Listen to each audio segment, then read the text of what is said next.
que vine, ¿no?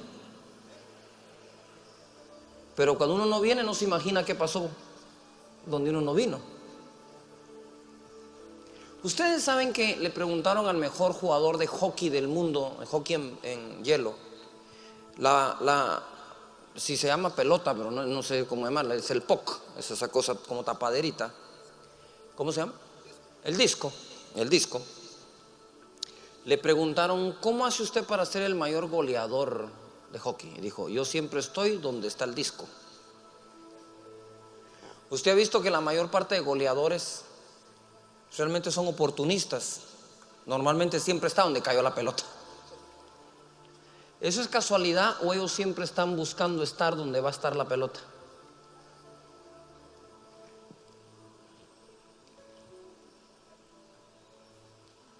No te pierdas un domingo en la iglesia que estás, porque normalmente ahí está la pelota. No te lo perdas. Tenés 6 días para hacer todo lo demás. 6 para hacer de todo. 6. Si en esos 6 no lo logras para tener libre el día para ir con el Señor el domingo, estás muy mal como trabajador, empresario, administrador, porque si no puedes hacer algo en 6 y tienes que quitarle al Señor su día, estás administrando mal. Y normalmente ese día, por alguna razón, aparece la pelota. ¡Pah! Gol. ¿Qué tal no hubieran estado hoy aquí donde apareció la pelota? Yuju, todavía están acá.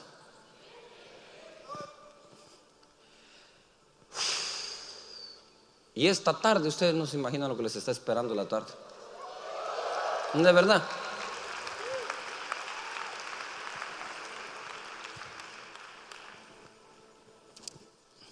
Vamos a... Qué feo cuando le toca enseñar a uno todo lo práctico después de una enseñanza como la del pastor Satirio.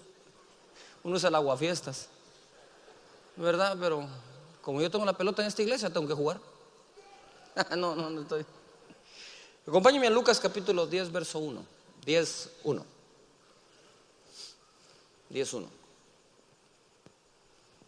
Voy a hacer algunas preguntas acá a los ministros. ¿Cuánta gente estás bautizando por mes en tu iglesia?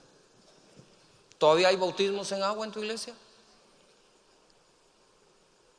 ¿O la iglesia dejó a un lado el viejo arte y el mandamiento primordial de Jesucristo? A la gente que estaba adorando en Mateo 28, a la gente que estaba adorando, Jesús se les apareció y les dijo, vayan y hagan discípulos a las naciones. Y normalmente el adorador cree que él no tiene que hacer discípulos. Y fue a los que estaban adorando a los que Jesús le dijo, vayan a hacer discípulos. Levántense y van a hacer discípulos. Está bien que me adoren, pero hagan discípulos. ¿Se acuerdan cuando Jesús dijo, ustedes me llaman Señor, Señor, y no hacen la voluntad de mi Padre? En otras palabras, me adoran pero no obedecen. No sé si me estoy explicando. Me llamas Señor, Señor, pero no haces la voluntad de mi Padre. Quería decir que a una persona le podríamos dar honra y a la vez desobediencia. Nosotros a Dios lo tenemos que honrar y obedecerlo, las dos cosas. Tú obedeces a tus padres, sí, lo puedes obedecer y no honrarlos, lo puedes honrar y no obedecerlos. Tú puedes llegar cada día de la madre con un arreglo floral, ¿verdad? Y todo lo que tú quieras para tu mamá, y la bendices y la honras y le compras su auto, pero jamás la obedeces. Por el contrario, podrías obedecerla siempre y nunca le das pero ni petate donde caer. Igual con Dios. Nosotros podemos adorar a Dios y estarlo desobedeciendo, o podríamos obedecerlo y no estarlo adorando. Nosotros necesitamos que la iglesia se levante en esas dos alas preciosas. ¿Me estoy explicando? Que adoremos pero que obedezcamos pero que adoremos, ambas cosas. ¿Cuáles son las cosas que normalmente agarran más fuerza en una iglesia? Las que no demandan esfuerzo, las que no demandan compromiso. Pero Dios quiere levantar en esta reforma iglesias con gente totalmente comprometida con Jesús y lo que Jesús ordenó hacer. En Lucas capítulo 10, versículo 1 dice así: después de estas cosas designó el Señor también a otros 70. Diga conmigo fuerte, a otros. a quienes envió de dos en dos delante de él a toda ciudad y lugar donde él había de ir.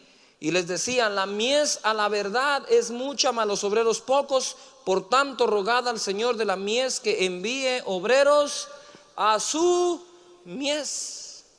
Esto está tan fácil como orar. No tenemos obreros porque no oramos por obreros. Si la mies es mucha, si la ciudad es grande, si el pueblo donde estás es grande, si hay mucha gente que no conoce a Jesucristo, tú no vas a hacer una obra efectiva a no ser que te pongas primero a orar, porque Jesús dijo: miren, es mucha la mies, oren, oren.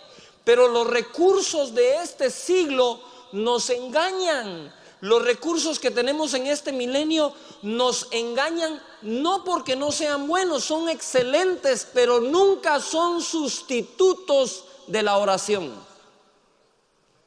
Puede ser el mejor en redes sociales, puede ser el mejor cantante que haya existido en la historia, puede ser el mejor de lo que tú quieras, el mejor orador, el más carismático, lo que tú quieras. Puede ser tan guapo como yo si quieres, pero eso no sirve de nada y absolutamente de nada cuando se trata de hacer la obra que Jesucristo ordenó. Si Jesucristo ordenó una obra, no está esperando que adivinemos cómo hacerla.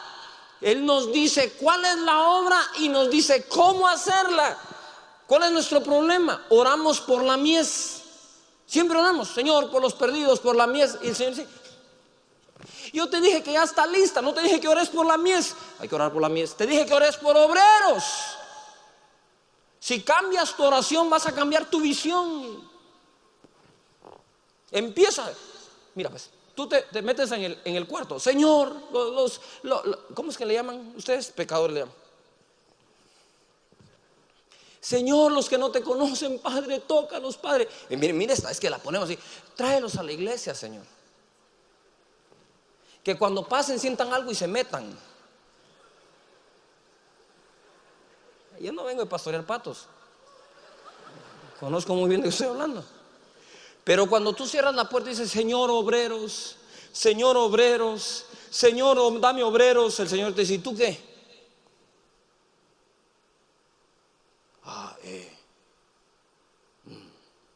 Yo pensé que solo tenía que orar. No, tienes que orar y ser obrero.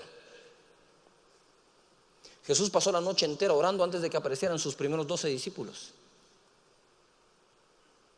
Pasó 12 horas orando y aparecieron 12 personas. Puedes tener el mejor software que quieras, eso no sustituye la oración. El monte de los olivos se llenó de gente. Cuando Jesús multiplicó los panes y los peces, no sé cómo hicieron para contar 5,000 hombres, más mujeres, más niños, porque no tenían ni siquiera un software para meter los datos, para poder contabilizarlos, para saber quiénes eran. Si Jesús se llegó a saber el nombre de alguien, es por contacto. Y si supo el nombre de todos, es porque era Dios.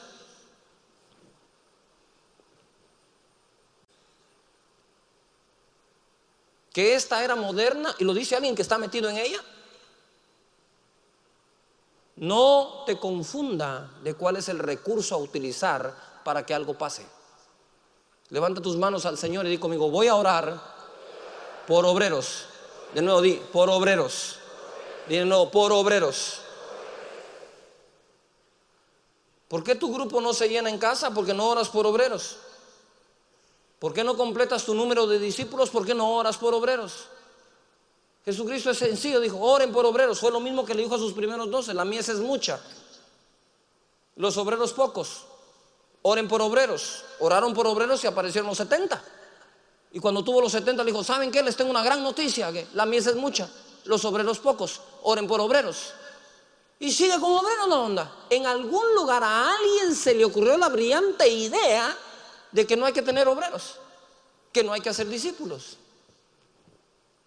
Los discípulos de Jesús no los hace Jesús, los hacemos nosotros. Vayan y hagan discípulos. Ustedes háganlos, fórmenlos. A tus hijos no los educa Dios, los educas tú. Y los discípulos de tu iglesia los formas tú. Tú sabes qué quieres enseñarles porque sabes qué quieres que hagan. ¿Todavía están acá? La iglesia del futuro es una iglesia que va a formar discípulos como lo hizo la iglesia antigua.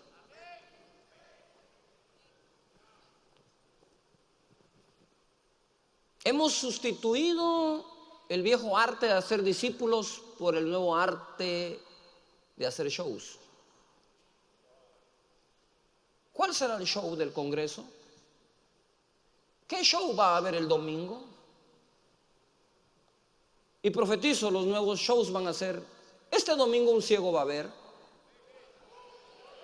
Me parece que un muerto va a resucitar.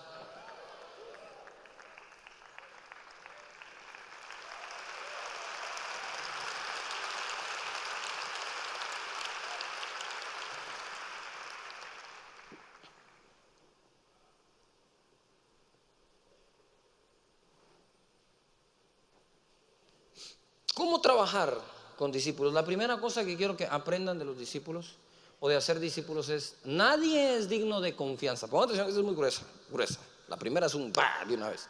Nadie es digno de confianza, nadie, hasta que se confía en Él. Nadie es digno de confianza hasta que alguien no se atreve a confiar en Él. Yujo. Usted anda buscando perfectos, se va a quedar sin discípulos. Somos una bola de defectuosos disponibles al Señor. Los discípulos que Jesús tuvo no eran mejores que las personas que están aquí. ¿Alguien de ustedes le ha volado la oreja a otro? ¿Ah? ¿Sí? Al que le entregó las llaves del reino, le voló la oreja a uno, le voló, era un apóstol armado. ¿O no andaba armado? Pedro estaba armado y ya era apóstol. Yo no tengo nada. Por aquí que anden pensando cosas. Juan y Jacobo tenían algo en la mente. Yo no sé si era altivez, arrogancia, prepotencia, pero en cuanto se sintieron con un poco de autoridad, que le pasa a muchos también, ya se sintieron con autoridad. Dijeron: Señor, ¿podríamos pedirle a Dios que baje fuego del cielo y quememos a Samaria? Esos eran los discípulos de Jesús. ¿Usted se asombra de alguno de ustedes que no diezman? Jesús tenía al que se clavaba los diezmos, Judas. Y con esos Jesús se atrevió a hacer lo que hizo.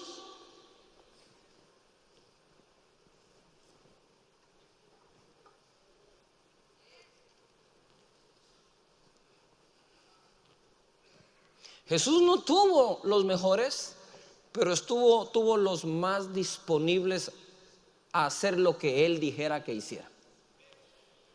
Y cuando estaban cansados, miren los discípulos de Jesús. Avivamiento, ¿cuántos quieren un avivamiento?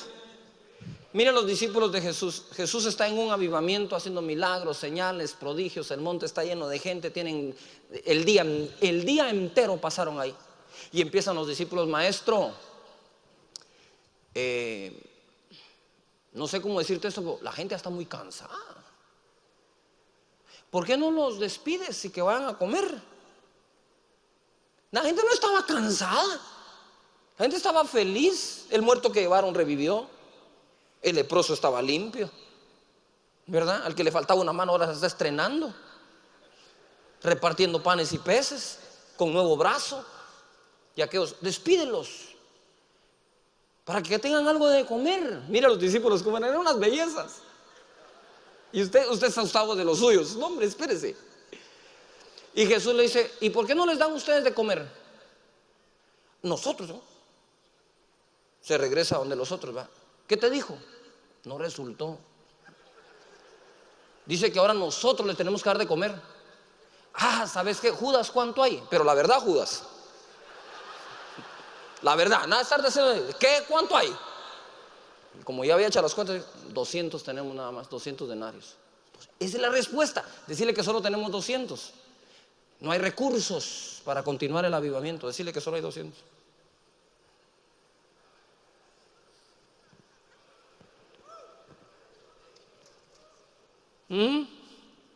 Señor, solo hay 200 denarios. Entonces olvídense de los denarios. ¿Qué más tienen ahí?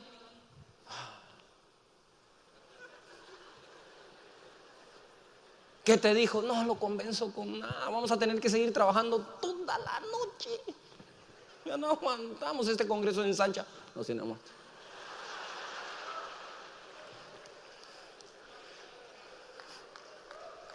Y ojo.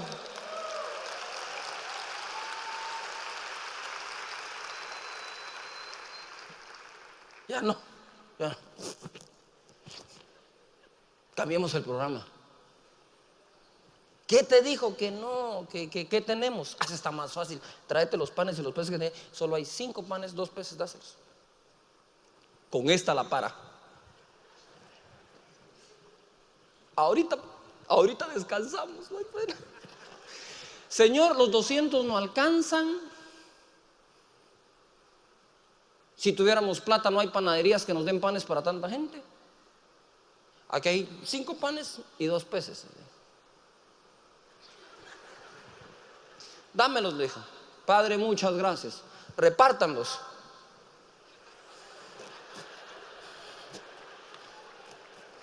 ¿Qué? Te dijo que nos vayamos a descansar. Dice que agarres a la gente, la sentés por grupos y empezás a repartir esta onda. ¿Cuántas sugerencias estamos recibiendo en esta época para dejar de servir al Señor? No hay recursos, no hay tiempo. Que no haya nada. ¿Qué importa? El mismo Señor le dijo a ellos: vayan, dijo. No se distraigan en el camino. No lleven capa, no lleven bordón. El obrero es digno de su salario. Entren donde encuentren paz, digan paz. Y si los reciben, la paz que ustedes llevan se va a transmitir a ellos. Señor, ¿y con qué paz querés que vayamos si no llevamos ni siquiera un traje extra? Pues la paz no se la da lo que tienen. La paz se lo da de que yo voy con ustedes y no les va a hacer falta nada.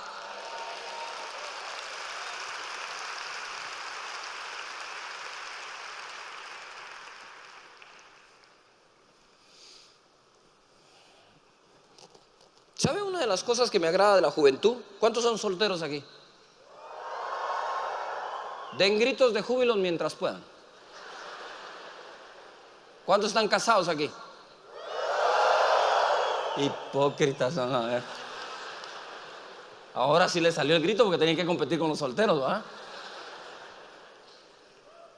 ¿Sabe? Cuando la gente dice que los jóvenes no, porque los jóvenes dicen, los jóvenes no, es que los jóvenes no tienen 2 cosas, dice, no tienen experiencia y no tienen recursos, y es donde yo salto de alegría. Porque al que más le falta, más confía.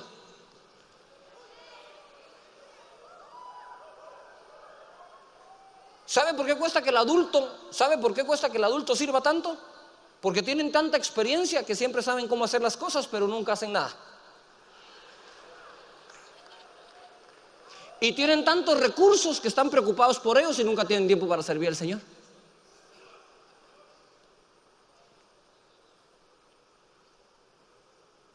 ¿Por qué Dios usa tanto a los jóvenes? Porque no tienen recursos, entonces confían en Dios. ¿Por qué los usa tanto? Porque no tienen experiencia, entonces tienen que confiar en Dios. Es una desgracia cuando uno confía en su experiencia. Cuando ya te crees el experto, tomas tu zona de confort, dices, ya soy experto, y boom, pasa uno que no era experto, ya te rebasa, ya. ¿Y ese qué onda? Como no tenía experiencia, se inventó algo nuevo.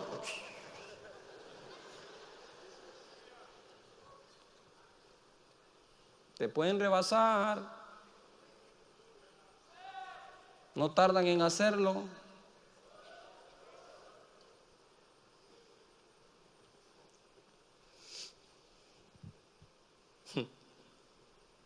Cuando nos casamos con Sonia, ¿nos casamos por amor o por fe?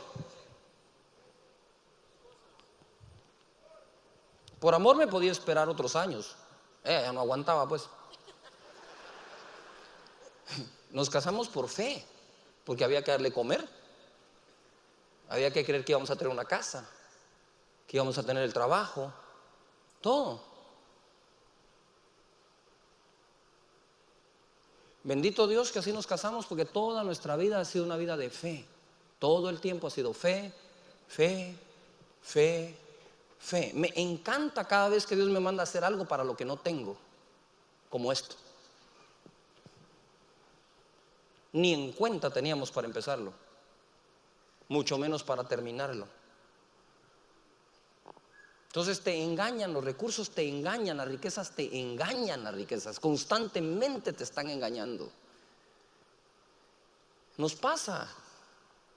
Me recuerdo cuando yo viajaba a ver más templos, lugares, teatros, todo. Yo decía, ni modo, si esos tienen plata, ni modo, si esos tienen plata, qué equivocado estaba. No, algunos quizás, ¿verdad? Pero digo yo, ¿qué tengo yo? Fe. Y por fe entendemos que todos los mundos fueron creados por la palabra de Dios.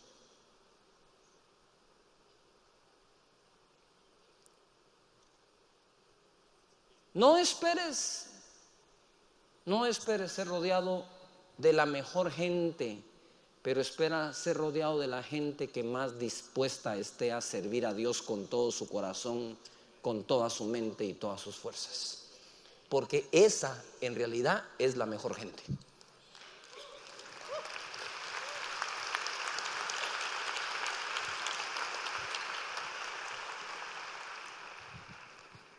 Todo lo que tú ves acá lo hemos hecho con gente que no tenía experiencia. Cuando llamé a mi gente a trabajar, Raúl Marroquín, por ejemplo, 0 experiencia en cruzadas, en noches de gloria, ¿verdad? Confiamos en que él iba a hacer el trabajo. Ahora vamos para Uruguay, es uno de los países más, sino el más ateo del mundo, de Latinoamérica. Y resulta que se movilizó la iglesia en Uruguay. No hemos llegado y los milagros ya empezaron. La gente sale a las calles, se van a los centros comerciales, no les permiten repartir volantes ni publicidad. Entonces lo que hacen es que se ponen las playeras y dicen, necesitas un milagro, ¿verdad? Noches de gloria, orando. Solo una iglesia tenía 150 miembros. Mandó a los 150 al mall. Regresaron con 300 nuevos convertidos para la gloria del Señor. El doble de lo que eran. El doble de lo que era la iglesia. ¿No es fantástico? Paran, usted tiene que ver los videos. Paran en los semáforos. Cuando todos los carros paran, ellos sacan un billboard, decimos en Coatepeque nosotros, no sé cómo dicen ustedes aquí. Sacan una manta y dice, necesitas un milagro. Y el del carro, necesitas un milagro. Aquí, ¿qué está pasando en este país? ¿Milagros en este país? Por supuesto.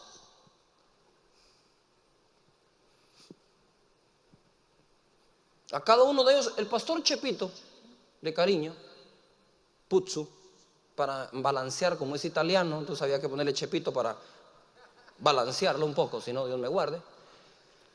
Él estudiaba agronomía, terminó con una maestría en mercadeo, es el que dirige todas nuestras campañas de publicidad. Él dirige el departamento creativo, los videos que ustedes ven, las marcas. Un agrónomo. ¿Cómo iba a confiar en un agrónomo que iba a terminar haciendo arte? Pero nadie es digno de confianza hasta que no confías en él. No sé si me estoy explicando. Y así cada uno del equipo, cuando llamamos al arquitecta a hacer esto, temblaba del miedo totalmente. ¿Cómo lo voy a hacer? Lo vamos a poder hacer. Lo vamos a poder hacer. No hay cosa que la gente agradezca más que la confianza que deposites en ellos. Si quieres hacer discípulos, aprende a confiar en ellos. ¿Se equivocan? Sí.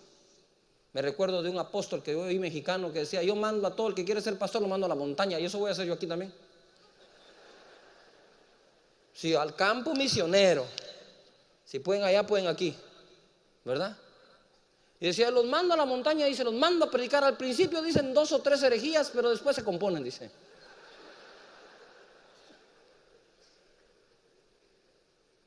La gente allá afuera no está esperando ningún experto.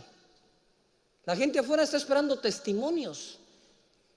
En el libro de los Hechos dice: el Espíritu Santo vendrá sobre ti y me seréis testigos. ¿Me seréis qué? ¿Me seréis qué? Fuerte, ¿me seréis qué? Ahora nosotros hacemos conferencias de apóstoles y profetas.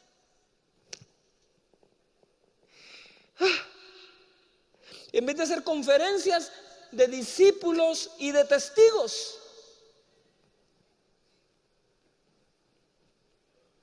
Qué ganas de hacer tanta conferencia para decirles a todos quién es uno. Por favor. No, la iglesia no va a ningún lado de esa forma. La iglesia va a llegar lejos cuando todos ustedes sepan quiénes son ustedes.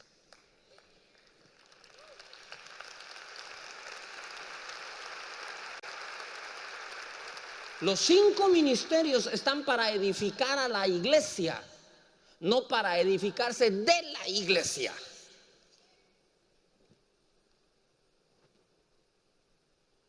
El predicador sale a satisfacer su necesidad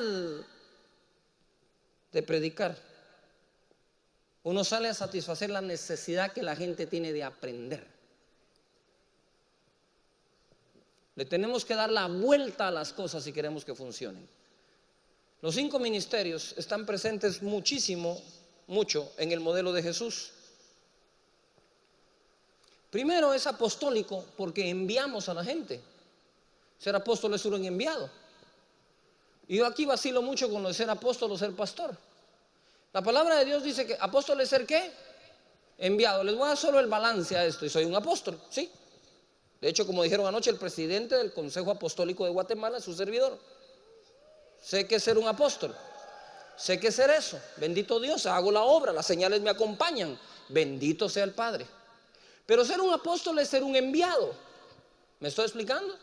Entonces, si usted, la iglesia entera, dice: sí, pastor, lo enviamos a las naciones, bendígalas, haga las noches de gloria, sana a los enfermos. Digo yo, la iglesia reconoce el enviado, el apostolado. Pero, ojo aquí, Jesús, ya Pedro lo llama el apóstol y obispo de nuestras almas, por allá. No, pero Jesús se autollamó ¿el buen qué? ¿El buen qué? ¿Y cómo llamó a sus discípulos?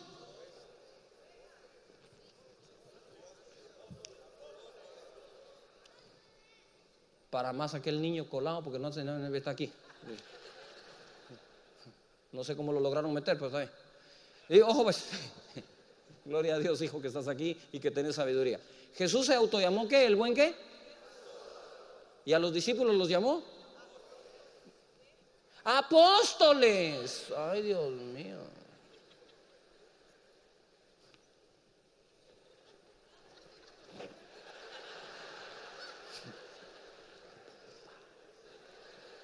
¿Cómo se autollamó? ¿Autonombró?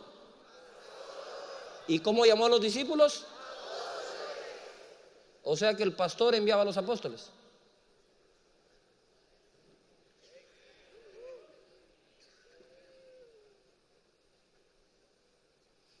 Ahora tenemos apóstoles que nadie puede enviar.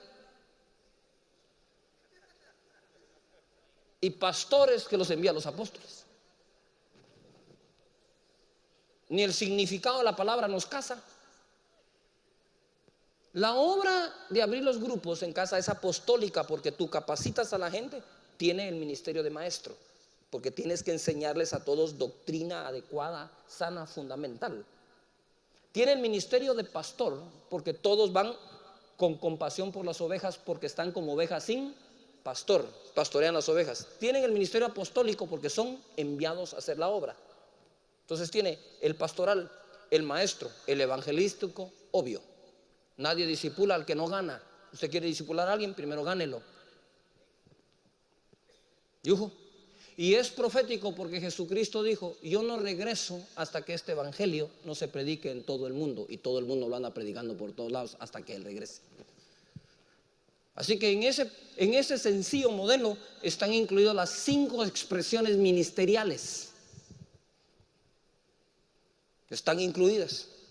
Mira, hazme un favor, vas a recibir tus clases y vas a aprender de parte de los maestros. Esto es toda la doctrina. ¿Usted sabe cuántas clases recibe la gente aquí solo para abrir un grupo? Rebasan los 4,000 versículos de enseñanza. Eso lo tiene que enseñar un maestro. Pero se les enseña a cuidar la oveja, eso es un pastor. Pero se les enseña a ganar al perdido, eso es un evangelista. Pero los enviamos bajo autoridad, eso es un apóstol.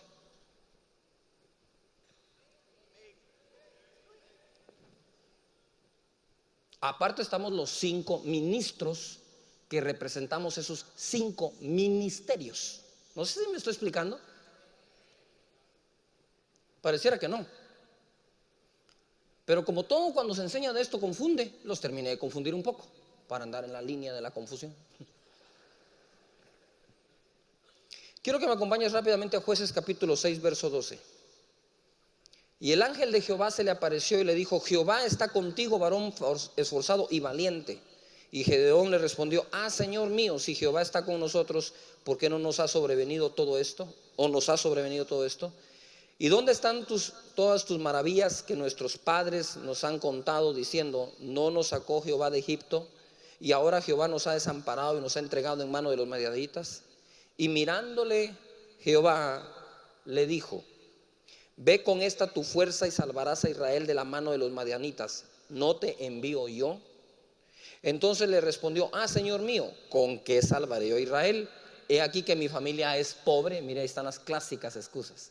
Mi familia es pobre, mi iglesia es pobre, el ministerio es pobre, y yo el menor en la casa de mi padre.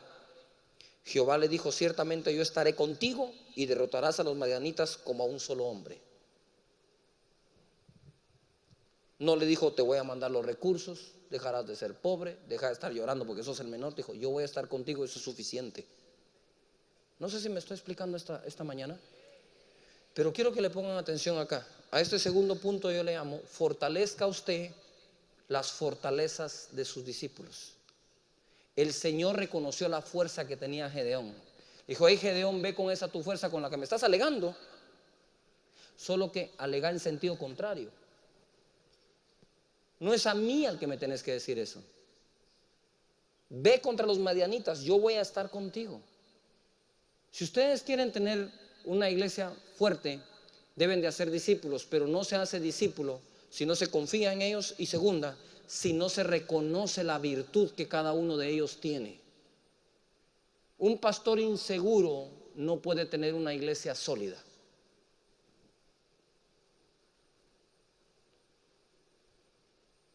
La gente me pregunta a mí: pero pastor, ¿y si a alguien se le ocurre llevarse 2, 3, 15 grupos e ir a poner su iglesia?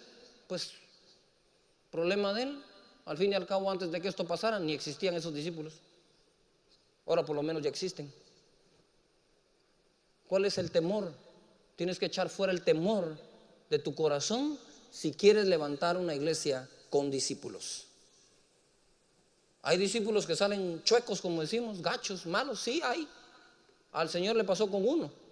Más tarde fue y solito se ahorcó. Pero si tú tratas de tener una iglesia perfecta donde no pase nada, ¿cómo le llamaría yo? Nada incorrecto, nada, ningún error, entonces no vas a levantar ninguna iglesia. Tienes que hacerlo sin temor. Dios está contigo. Sí, tú levanta ese grupo, no te sientas amenazado por la nueva oveja que llegó, levántalo. Para eso Dios te puso allí. Empodéralos, confía en ellos, hazlo. ¿Cuántos errores hemos cometido en la vida? Quiero ver todos aquí la mano en alto. ¿Cuántos errores hemos cometido en el matrimonio, en las empresas? ¿Cuántos de ustedes son empresarios? Levántame la mano todos los empresarios. Todos los empresarios, levanten la mano. Bájela. ¿Cuántos de ustedes los empresarios han ganado plata? Gracias a Dios. Bájela. ¿Cuántos han perdido plata? Y entonces, ¿cuántos han perdido por errores de ustedes? Quiero ver.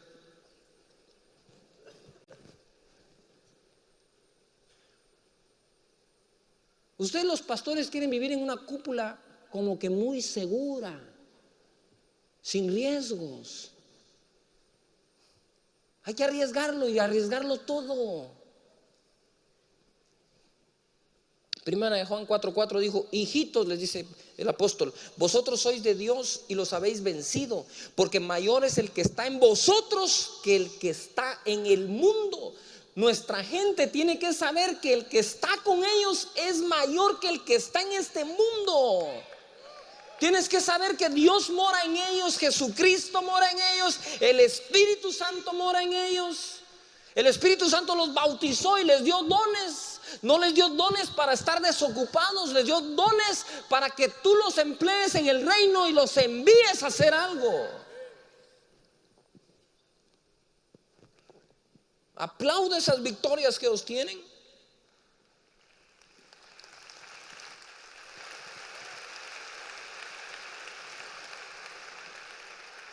Míralo, cuando Moisés se ve con el mar, está Dios discipulando a Moisés y le dice: Moisés, no clames a mí, extiende la vara, levanta la mano, parte el mar en dos. Lo puso a hacer algo, porque si con los egipcios ya hay pegaditos lo pone a decir algo, Moisés se tarda mucho en hablar.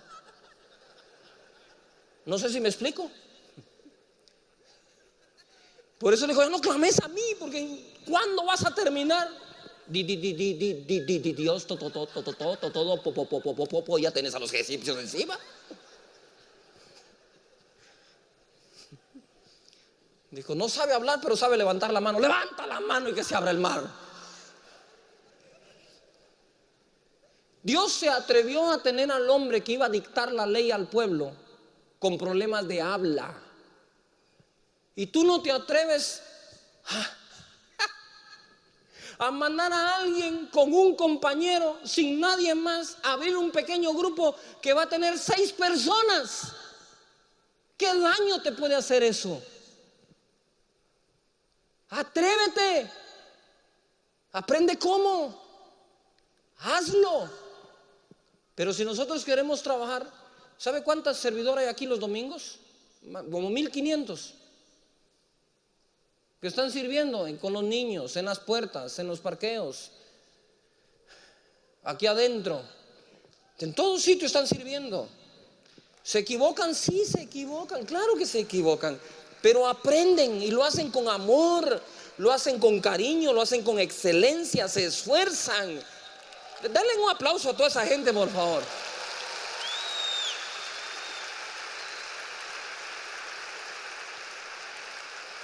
Oyó lo de ayer del hombre que estaba malo de la espalda y que el Señor lo sanó y que aquí le dieron un masaje. Digo, ¿a qué horas tengo un masajista entre los servidores? Pero no se queda allí. Usted de repente va a ver un servidor de casa de Dios cambiándole el neumático a un carro que se descompuso.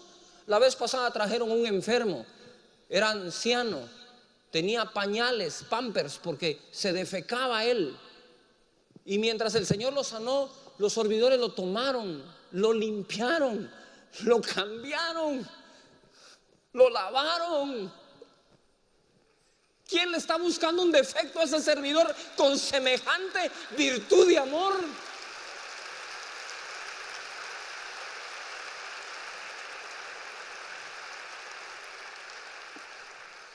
La vez pasada uno de mis amigos me dijo: mira, me dijo, ¿es cierto que te limpian los zapatos cuando estás en Noches de Gloria? Le dije: el pastor Raúl lo hace. No, le dije, a nadie le pido eso. Pero sí te quiero contar algo. Le dije: cada uno que sube a Noches de Gloria en un estadio que está lleno de polvo y tierra, cuando sube voluntariamente usted va a encontrar a uno de nuestros servidores y aún a nuestros propios pastores limpiándole los zapatos para que cuando salgan en televisión no salgan todos llenos de polvo y tierra. Eso se llama servicio. ¿Quién le busca un defecto a una persona que tiene tanto amor para servir al prójimo? Queremos ser expertos en doctrina y somos tan inexpertos en el amor de Dios. Ame a la gente, acéptela como es. Dios no ha creado a ni uno solo igual, por eso nos cuesta aceptarnos, porque todos somos diferentes. Pero todos insistimos en esta terquedad de querer ser todos iguales. No hay nadie igual aquí, mírese. Bendito sea el Padre, porque ahorita que estoy viendo algunos digo: Señor, menos mal que no hay dos iguales. Ya con uno tenemos bastante.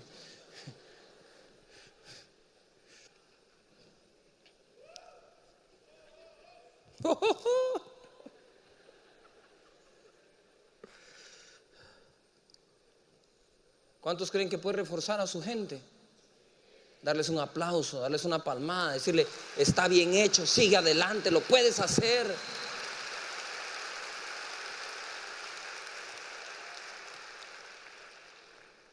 Tercera cosa, rápido, recuérdele los éxitos pasados. Usted se recuerda, se lo voy a narrar. ¿Se recuerda cuando Saúl quería ponerle la armadura a David encima? Y David le dijo: Señor, mi rey, yo no puedo pelear con este cuento, no lo aguanto. Pero sí te quiero decir algo, dice: cuando venían contra las ovejas de mi padre, un oso, un león, fuese oso, fuese león, yo lo perseguía y le quitaba de la quijada a la oveja de mi padre. Y a ver, este filisteo incircunciso, hijo de Jezabel, se ha atrevido a desafiar a los escuadrones de Israel. No sabe ni con quién se ha metido. ¿Sabe qué hizo David? Se recordó el pasado para triunfar en ese futuro que tenía enfrente. ¿Cuánto pasado? Óyeme, ahora que estaba hablando el pastor Satirio dos Santos, cuando tuvo la revelación, cuando lo invitó a comer Dios pan, leche, empezaron a venir recuerdos a mi mente de los inicios. Oh, qué bueno es ese tiempo. Qué bueno es ese tiempo. Esos inicios duros en los ministerios, eso que como cuesta. Es tan bello recordarlo. El inicio de la empresa, lo primero que un día ganaste. Es tan bueno estarlo recordando constantemente, todo el tiempo. Señor, esas victorias que me diste, siempre estuviste conmigo, perdóname, yo confío ahora más que nunca que estás conmigo, y el reto que tengo enfrente, Señor, ese filisteo que se ha levantado, lo voy a derrotar en tu nombre.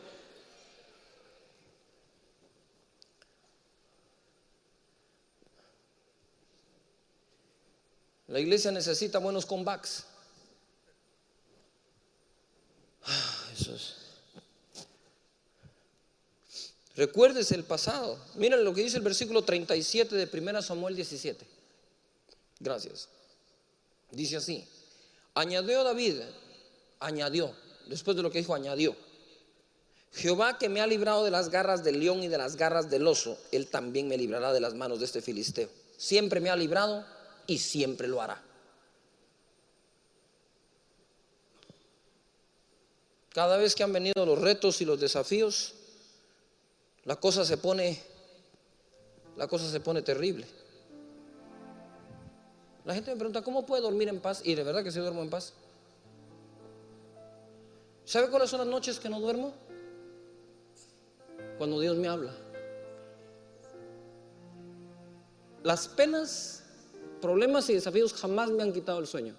El único que ha tenido autoridad sobre mi sueño para quitármelo es el Espíritu Santo. Cuando me visita, cuando me habla o me revela. Es el único por el que vale la pena desvelarse. Pero desvelarte por un pago, por un reto, un terreno, un templo, un desafío, una cruzada, una nueva agencia, la hidroeléctrica, por eso no vale la pena tu sueño. Tu sueño, lo único por lo cual vale la pena perderlo son esos días que vos sabes que has tenido, cuando no para Dios de hablar por una noche entera.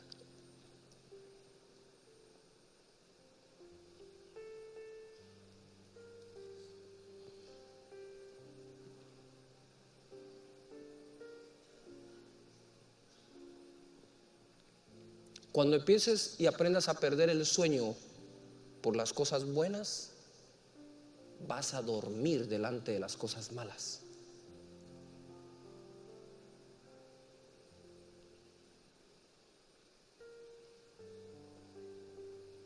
Cuando David dijo: en paz me acostaré y asimismo dormiré. ¿Cuántos saben ese verso? ¿Sabe cuándo lo dijo? En medio de la guerra. Las saetas pasaban y él decía: tengo sueño, voy a dormir.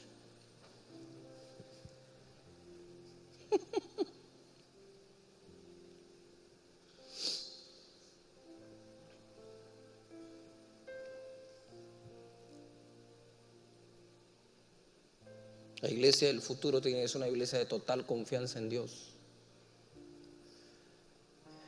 ¿Tú quieres levantar discípulos? Confía, fortalécelos, apláudelos, recuérdales todo lo que han podido hacer en el pasado. Y ojo a esta es buenísimo: muéstrales el futuro. A veces nosotros tenemos lo que llamamos actos proféticos, y los actos proféticos empezamos a hacer cosas extrañas para ellos y son válidos. Yo los hago. En los actos proféticos yo vine aquí, abrí un hoyo y aquí abajo hay una Biblia enterrada con el versículo abierto donde dice: no se haces caso. Pero en una versión que dice: y no escatimes. No se lo dijo al que tenía, se lo dijo a alguien que no tenía, que tuviera tanta fe para no escatimar lo que iba a gastar en el ministerio. Ahí está, aquí abajo, ahí abajo del púlpito, ahí la pedí. Es un acto profético. ¿Ah? Claro que es un acto profético. Pero también necesitamos otro tipo de actos proféticos. Hay muchos actos proféticos. Les voy a dar uno muy sencillo. Cuando yo era pequeño, mi tío político, sin ser profeta, hacía actos proféticos. ¿Cómo así? ¿Sabe cuál era el paseo los domingos?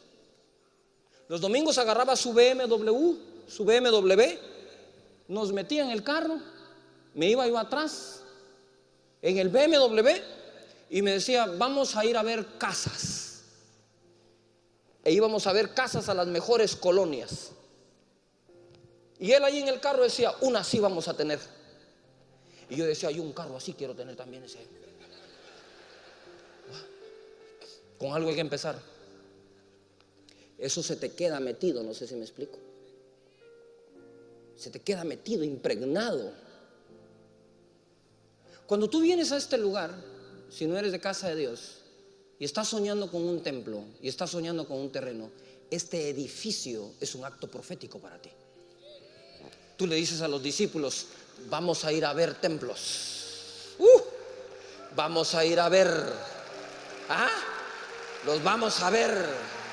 Algo así quiero tener.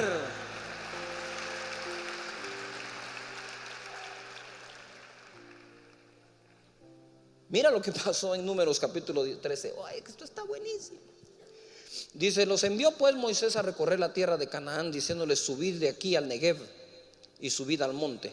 18.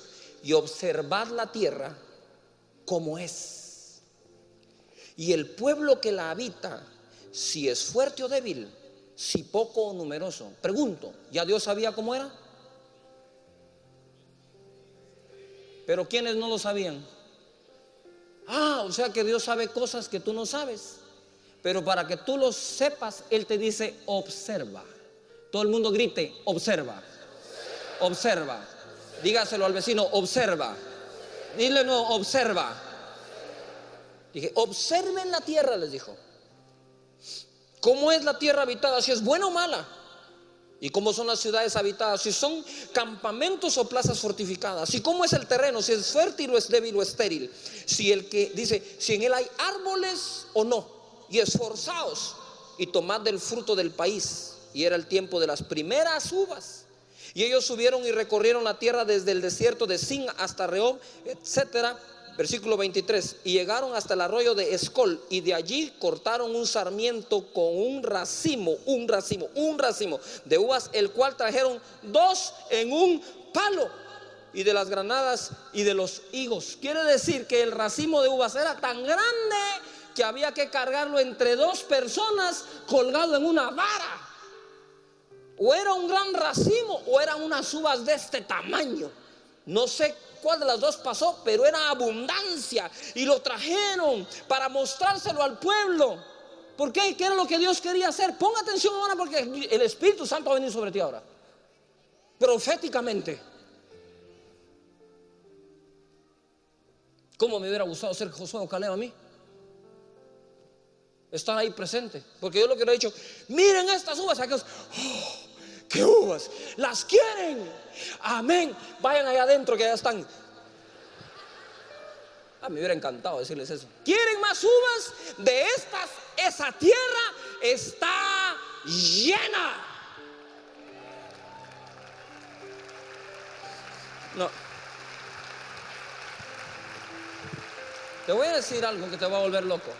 Te voy a decir algo que te va a volver loco. Señor. La vez pasada di un seminario de empresarios y escucha esta.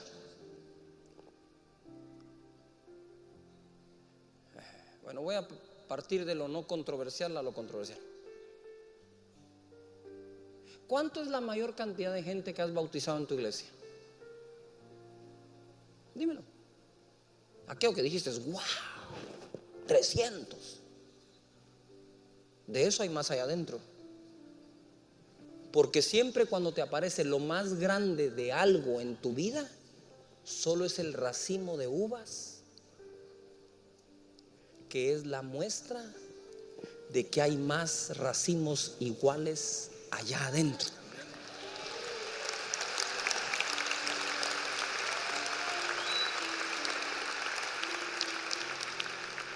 ¿Cuánto es la mayor cantidad de gente que has visto recibiendo a Jesús en tu altar? ¿100, 200, 300, 500, 20? ¿Cuál? Pero tienes que tener una cantidad más grande. Tienes que verte, si no te recuerdas de la más grande es porque no te emocionas con nada, pues. ¿Ah? 300. Hay más allá adentro. Hay más de esos racimos de 300 allá adentro. El primer racimo solo te lo enseñaron para decirte, está lleno de esto. Lo que tienes que hacer es creer e ir por más racimos. Ahora ahí va ahí. ¿Cuál es el negocio más grande que has hecho?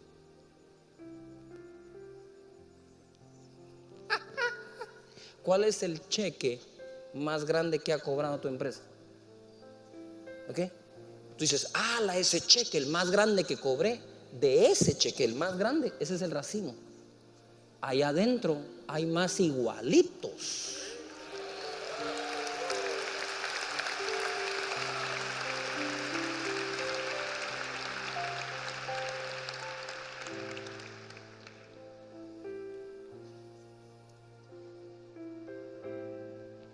Muéstreles el futuro a su gente.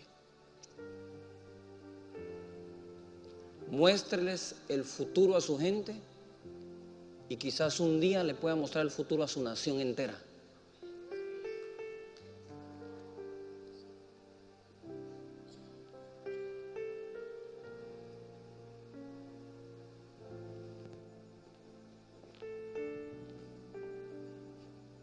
Cierra tus ojos. ¿Por qué? Porque tus ojos son tropiezo ahorita que te voy a hablar. No tropieces con tu vista.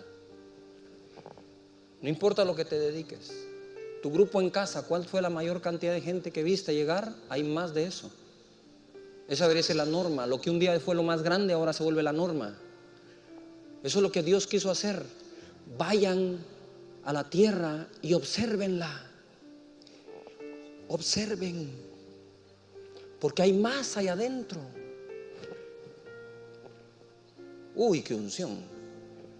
¿Qué estás viendo? Quiero que vayas a lo más grande que has visto en tu trabajo, ministerio, llamado, grupo, red, servidores, negocio. ¿Qué es lo más grande que has visto, Padre? Hay más allá adentro. Hay más allá adentro. Esas exportaciones, hay más allá adentro. Gracias, Jesús. Yo cotobambe rebobo soto roboste kerebreto robobo bondere bondere bondere bosto coro cora baba keto baba baba kaba baba se corobosh bekere prendere corobobosto corobosh bekere bretere brondere. Ponme atención. Ponme atención. Cuando Jesús sanó a los 10, estuviste esa noche, esa mañana, y regresó solo uno, él preguntó, ¿dónde están los otros 9? Porque oré por 10. esa presión que te han hecho, que ya te fueron quitados unos, pero tú oraste solo por eso o porque desaparecieran todos. ¿Todos? Entonces pregunta, ¿dónde está que desaparezca todo eso ya? Fe.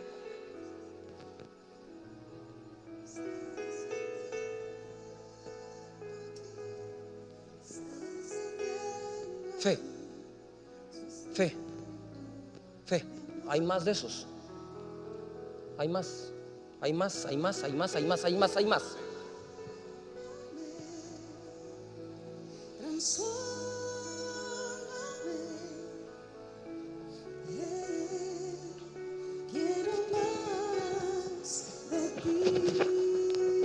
Deja de estar dudando del negocio que Dios te dio.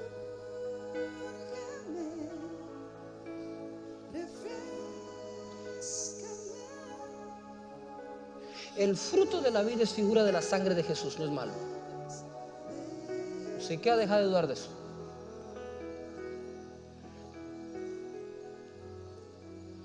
Dígalo, Betsy. ¿Sabe una cosa? En Noches de Gloria yo ya vi el primer 1.000.000 de almas salvas y más cantidad de sanados que de salvos. Y mientras estoy predicando, el Señor me está diciendo: hijo, solo es el racimo de uvas el que te enseñé. Van a haber millones de personas salvas para la gloria del Señor Jesús. Millones de gente salva para la honra de nuestro Señor Jesucristo.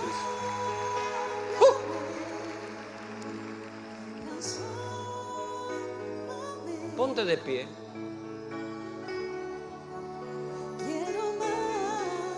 De ti. Gracias, Jesús, gracias. Te amamos y te bendecimos. Gracias, Jesús.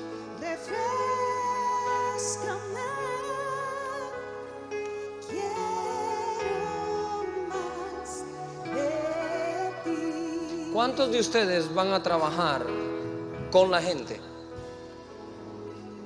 Cierro diciendo esto: los discípulos están para ser amados, servidos por nosotros y enviados con respaldo. Los discípulos no están para que te sirvan a ti que eres el líder. Todos servimos a nuestro pastor con amor, pero ningún pastor se debe aprovechar del servicio de alguien.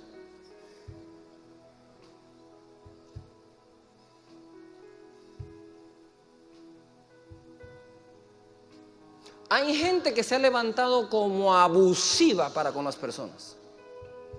No sé qué va a hacer usted en su iglesia, pero en esta, al que yo encuentre siendo abusivo con una oveja, será quitado. Nadie abusa del amor, cariño y afecto que otra persona le tiene, como uno no abusa del amor, cariño y afecto que los hijos de uno le tienen. Aquí están mis hijos de testigos y mi esposa. Aún en mi casa, que mis hijos me dicen: ¿querés un cafecito, papá? ¿Cuándo he abusado yo de ti, hija mía, poniéndote a servirme? Ni mis propios hijos.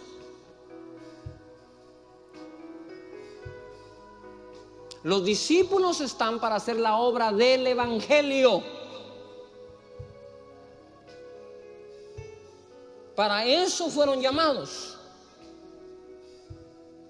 No para estarte sirviendo a ti como que saber que fueras como Madagascar, el autonombrado rey. ¿Cuántos creen que pueden terminar con esa cosa? ¿Ah? Los servidores están para venir y servir en la iglesia, no para hacerle mandados al jefe de servidores.